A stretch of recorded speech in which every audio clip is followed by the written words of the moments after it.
انفروا خفافا وثقالا وجاهدوا بأموالكم وأنفسكم في سبيل الله، ذلكم خير لكم إن كنتم تعلمون.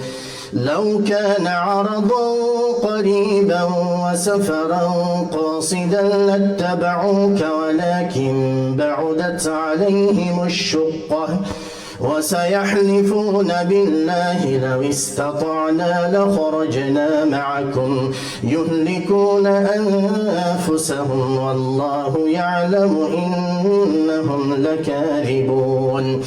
عفى الله عنك لم أذنت لهم حتى يتبين لك الذين صدقوا وتعلم الكاذبين.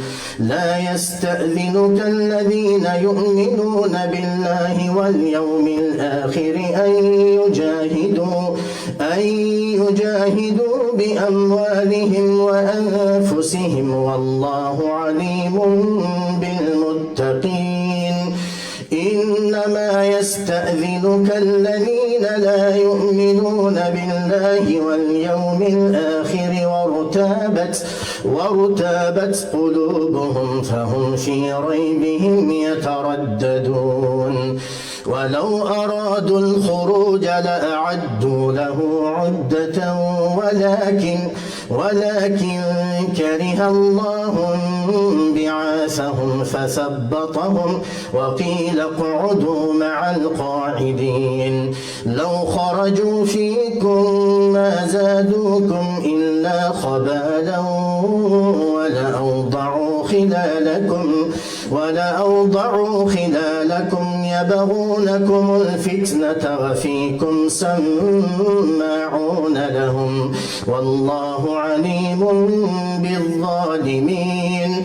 لقد ابتغوا الفتنة من قبل وقلبوا لك الأمور حتى جاء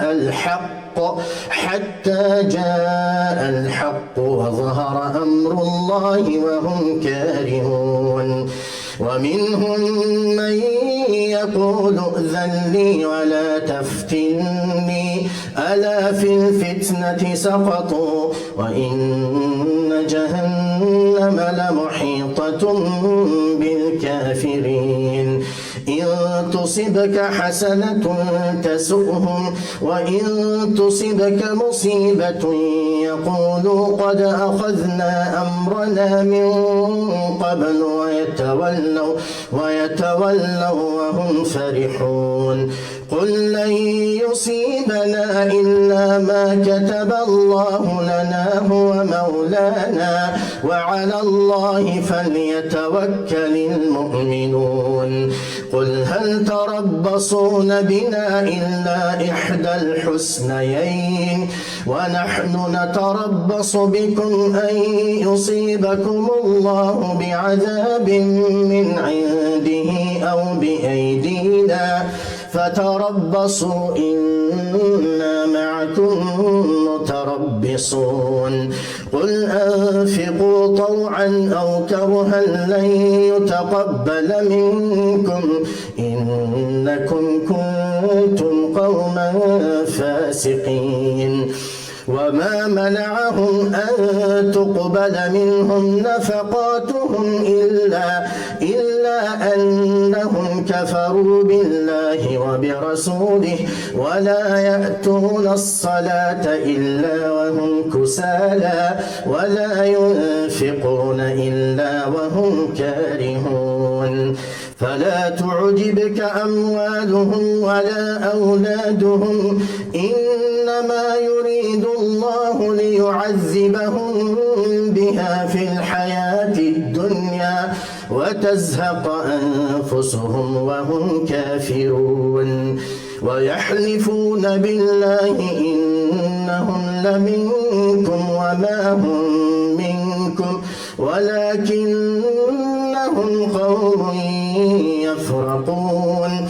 لو يجدون ملجأ أو مغارات أو مدخلا لولوا إليه وهم يجمحون ومنهم من يلمزك في الصدقات فإن أعطوا منها رضوا وإن لم يعطوا منها إذا هم يسخطون ولو أنهم رضوا ما آتاهم الله ورسوله وقالوا حسبنا الله سيؤتينا الله من فضله ورسوله إنا إلى الله راغبون.